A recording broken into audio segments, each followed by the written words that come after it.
Let's head to Cameroon now, where the UN says at least 22 people have been killed in an attack on a village in northwest part of the country. Over half of those killed were children. No one has claimed responsibility for Friday's incident, but an opposition party blamed the army. The government, which has been fighting separatists in the region, has not yet commented on the attack. Separatists want to create an independent state called Amazonia. The conflict has been centered in northwestern Cameroon, where most of the population speaks English. More than 3,000 people have died since the outbreak of fighting. 70,000 others have been displaced. Let's now get the latest. We are joined from there by CGTN Sadiq Shaban. He's live for us in Yaoundé, and Philly Hazard joins us live from Abuja. Sadiq, what can you tell us about that attack? What exactly happened? Perida, we are learning this morning that the numbers that were initially reported of 35 casualties could actually be higher.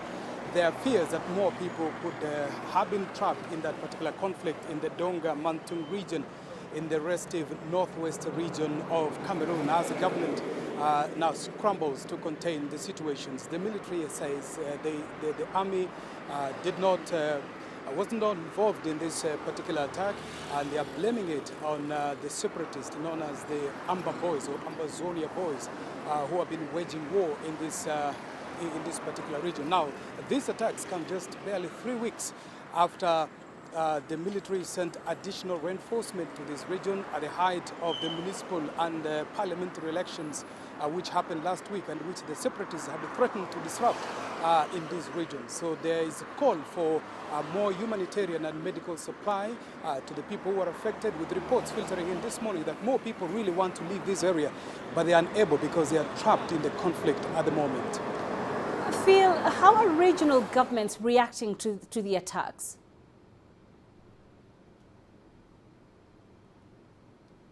Oh, thank you, Penina. So far, there's been no official statement by the government as regards this attack that claimed the lives of at least 22 people in the northwestern part of Cameroon. But we know that it's all been blame game between various factions, the opposition parties towards the government here.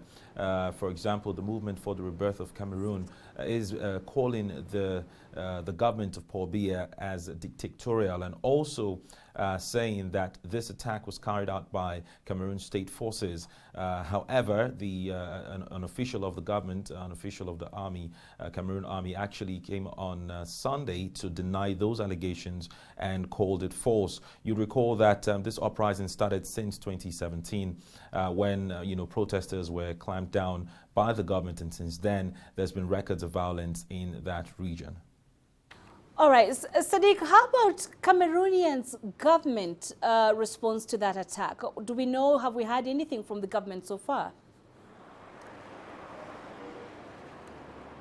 Perina, there has been little information coming in from the government, with sources keeping mum over this latest attack, choosing to focus on trying to salvage the situation, if you will, on the ground. But just last week, the president of Cameroon, Paul Biya, in a televised address to the nation, had called on the people of this country to rise up against what he called separatists and attempts to divide this country, calling on everybody, teachers, soldiers, military, and ordinary people, to make sure that this country remains in one piece, calling, in fact, on people to volunteer information that would defeat what he called the separatists. So at this point, the government is keeping mum, but we know the chief of the defense forces has denied that the army was involved in this particular attack. But we are waiting to hear, probably later in the day, about what the government will say, and particularly if there will be any assistance that will be offered to those who want to either flee the area or those who want assistance in order to recover from this particular atrocity. All right, so the army has denied being involved in that attack. Are there any indications as to who then could be responsible?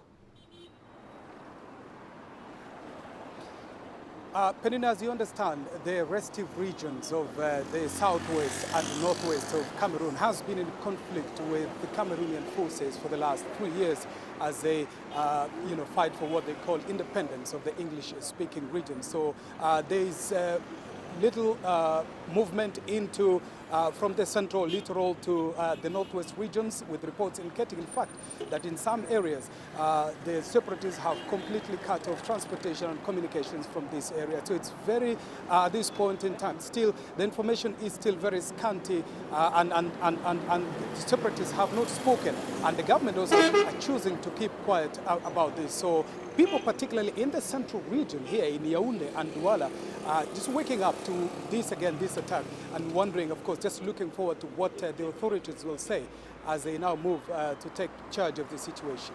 All right, Sadiq Shaban in Yaoundé, Cameroon, and Philly has a live for us in Abuja, Nigeria. Thank you both for joining us.